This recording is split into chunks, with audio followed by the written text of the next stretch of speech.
그리고 영화 볼 때 너무 시끄러운 그 지하철 소리 때문에 이렇게 누르고 듣는 분들도 많이 있으실 거예요. 여보세요? 안녕하세요. IT 리더입니다. 오늘 애플에서 아주 즐거운 소식이 들려왔죠. 바로 에어팟 프로가 공개가 되었습니다. 에어팟 프로, 제가 정말 바랬던 기능이 탑재가 돼서 설레이는 마음으로 그 제품을 좀 기다리고 있는데요. 저는 이 제품이 정말 초대박이 날 거라고 예상을 해볼 수 있을 것 같습니다. 왜냐하면 제가 노이즈 캔슬링 이어폰, 헤드폰 정말 많이 사용했고 정말 애정하는 기능이거든요. 왜 에어팟 프로를 주목해 봐야 하는지 오늘 제가 그 궁금증을 풀어드리는 시간을 갖도록 하겠습니다.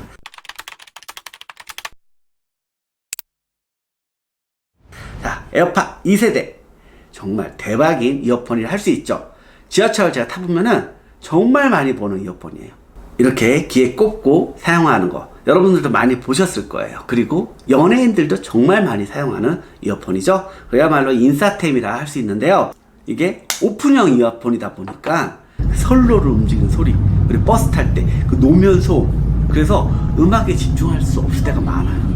그리고 영화 볼 때 너무 시끄러운 그 지하철 소리 때문에 이렇게 누르고 듣는 분들도 많이 있으실 거예요. 왜냐하면 오픈형이다 보니까 외부 소음이 엄청나게 유입이 되면서 여기서 나오는 소리와 함께 소리가 묻히는 현상이 발생하는 거죠.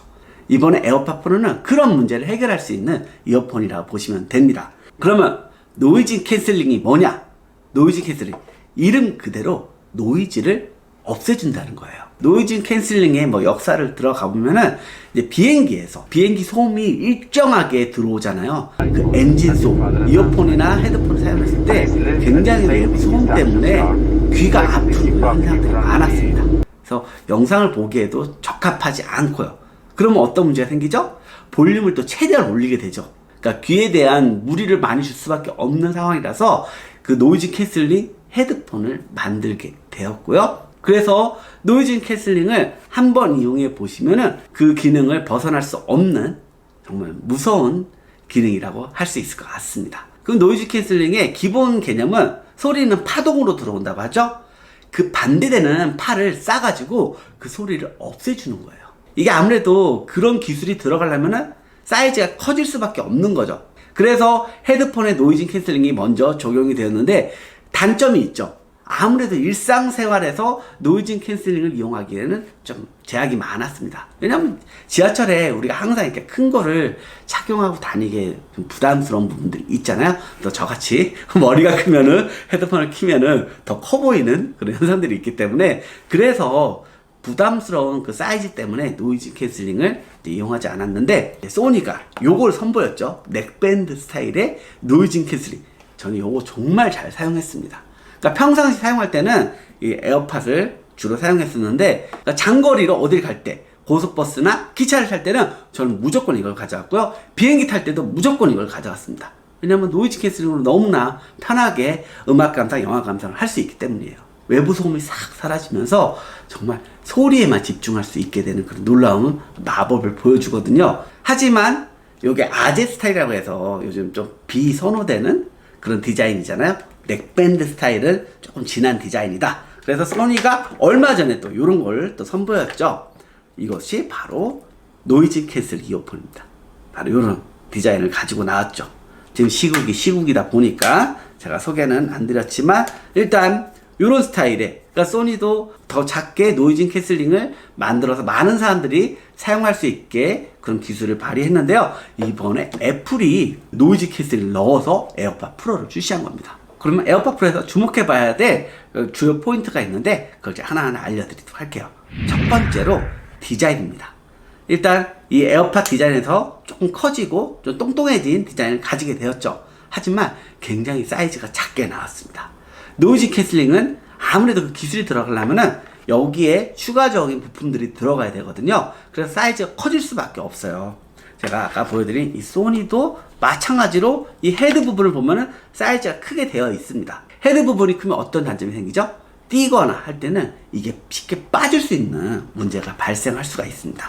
근데 이번에 에어팟 프로는 에어팟 디자인을 기본으로 해서 사이즈가 되게 작게 나왔다는 게 주목해 봐야 할 그런 기술 포인트입니다. 애플이 설계한 H1 칩을 통해 가지고 정말 컴팩트하게 만들 수 있는 거거든요. 거기다가 시리에 대한 컨트롤 부분까지 여기서 통합적으로 관리할 수 있는 또 애플만의 H1 칩이 들어갔기 때문에 그야말로 작은 노이즈 캔슬링을 만날 수 있다는데 우리가 주목해 봐야 될 것 같습니다. 자, 두 번째 기술 포인트, 바로 배터리입니다. 아무래도 노이즈 캔슬링을 이용하면은 배터리 사용 시간이 짧아질 수밖에 없습니다. 특히나 블루투스 이어폰이나 헤드폰 이런 제품들은 노이즈 캔슬링 기능이 들어가면은 배터리 소모가 많아질 수밖에 없는데, 이번에 에어팟 프로는 무려 4시간 반이나 노이즈 캔슬링 기능을 사용하고도 들을 수가 있다고 합니다. 이게 정말 놀라운 부분이에요. 우리가 4시간 반 연속해서 그렇게 사용할 일이 없잖아요. 그 정도로 그냥 일상 속에서 사용하기에 전혀 무리 없는 배터리 성능을 가졌다 볼 수 있을 것 같고요. 그리고 케이스를 이용하면은 충전을 해주잖아요. 24시간 동안 사용을 할 수가 있습니다. 그리고 무선 충전을 지원하기 때문에 편하게 올려서 충전을 할 수가 있고요. 그런 기술적인 포인트도 참고해 두시면은 얼마나 놀랍게 나왔는지 알 수 있는 부분입니다. 자, 세 번째, 당연히 음질이라 할 수 있겠죠. 소음이 유입이 안 되면 어떤 일이 벌어지죠? 음악에 되게 집중할 수 있게 돼요. 그래서 소리가 안 좋으면 그 소리가 더 부각돼서 들릴 수밖에 없습니다. 노이즈 캔슬링 기능이 잘 적용이 된다는 가정하에 봤을 때 음질에 대해서 굉장히 신경을 안 쓸 수가 없거든요. 그래서 이번에 애플은 에어팟 프로에 더욱더 음질 강화에 신경을 썼습니다. 적응형 EQ 기술을 적용해서 귀 형태에 맞춰서 음악의 저중 주파수를 자동으로 조율해서 풍부하게 소리를 들려줄 수 있는 그런 기술이 들어갔고요. 그리고 저왜곡을 자랑하는 맞춤 재단 스피커 드라이버를 이용해 가지고 일관적이고 풍부한 저음을 낼 수 있는 부분도 주목해 봐야 할 포인트입니다. 그래서 음질적인 만족도가 한층 더 올라가지 않을까 하는 기대를 하고 있습니다. 그리고 이번에 에어팟 프로는 새로운 포스 센서가 적용이 되었습니다. 포스 센서가 뭐냐면은 기존에도 에어팟은 다음 곡, 이전 곡, CD 부르고 정지, 통화 이런 거를 터치로 할 수 있었잖아요. 이 밑에 부분에 새로운 포스 센서가 적용이 돼서 이제는 주변 음을 들을 수 있는 모드도 컨트롤할 수 있게 적용을 했습니다. 그러면 주변을 왜 들어야 되냐? 이 노이즈 캔슬링이 무서운 점은 이 너무 소음이 차단되다 보니까 주변 소리를 못 듣게 되는 단점이 있습니다. 예를 들어서 우리가 자전거를 타고 간다고 생각해 보세요. 근데 옆에 차가 오는데 들리지가 않아요.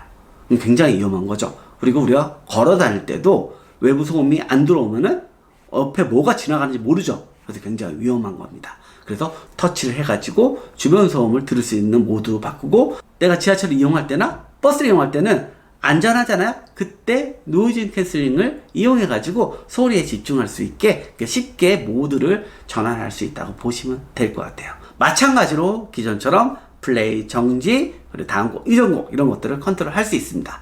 한 가지 하지만 컨트롤하지 못하는 부분이 있죠. 바로 볼륨 조절은 컨트롤하지 못하는데, 볼륨 조절은 스마트폰에서 볼륨 조절을 컨트롤하면 되고요. 또 애플워치에서도 볼륨 조절은 또 컨트롤할 수 있기 때문에 정말 편하게 사용할 수 있다고 보시면 될 것 같아요. 자, 마지막으로 우리가 봐야 될 부분은 가격이겠죠.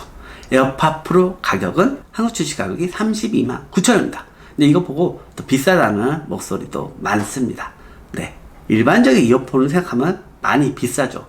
이 에어팟에 비해서도 10만원이 정도가 올라가는 그런 가격대를 보여주고 있는데, 저는 기존에 제가 요거를 선택했을 때도 30만원이 넘게 주고 구매를 했고요. 이것도 30만원 육박하고요. 그리고 여기 이것도 노이즈 캔슬링이 되는 헤드폰이거든요. 이것도 다 가격대가 높게 책정이 되어 있습니다. 그만큼 노이즈 캔슬링 기술이 들어간 이런 제품들은 가격대가 높아요. 거기다 또 중요한 관전 포인트가 있는데요. 이렇게 헤드폰도 가격이 그리 비싸지 않은데 왜 이 작은 게 그리 비싸지 않은 목소리들이 있어요. 근데 이 작은 게 만약에 노이즈 캔슬링이 잘 된다 그러면은 더 어려운 기술이 들어갔다고 보시면 될 것 같아요. 중요한 포인트는 그거 같아요. 정말 노이즈 캔슬링 기능이 잘 되냐 안 되냐로 그 가격이 비싸냐 싸냐로 구분이 될 것 같습니다. 정말 그 가격에 노이즈 캔슬링이 잘 된다 그럼 무조건 사셔야 돼요. 작기만 작은 그냥 무늬만 노이즈 캔슬이다 하면은 비싸다 볼 수 있겠죠. 아무튼 그 부분은 제가 제품을 직접 구매해서 리얼하게 제가 다시 소개시켜 드리는 시간 갖도록 하겠습니다. 이상 리더였고요. 도움이 됐다면 좋아요, 구독하기, 댓글, 알람 부탁드릴게요. 여러분 또 만나요.